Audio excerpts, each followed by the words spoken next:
आज गोटे कथा कहबी वीडियो को पूरा न देखी कमेंट करेंगे। तो राधे राधे सांग मैंने मु अमित। आज सोशल मीडिया खोलतु कि न्यूज चैनल देखूँ प्राय प्रतिदिन एमती किसी खबर देखा मिलूँ। कौटी स्वामी स्त्री को मारिदेला तो आउटी स्त्री स्वामी को, कौटी रिलेशनशिप भांगीगला तो आउटी पूरा परिवार शेष होगा। सत कहबी तो यह देखिले मन को गोटे प्रश्न आसे, कौन आज पुओ मान न्याय सतर सामान अच्छी? मु कहूनी सब पुओ ठीक कि मु एटा भी कहूनी सब झील भूल।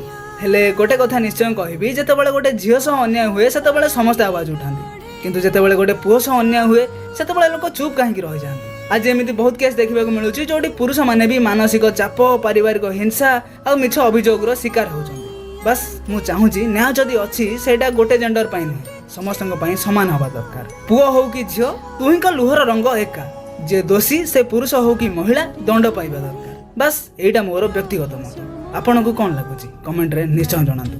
रहुची राधे राधे।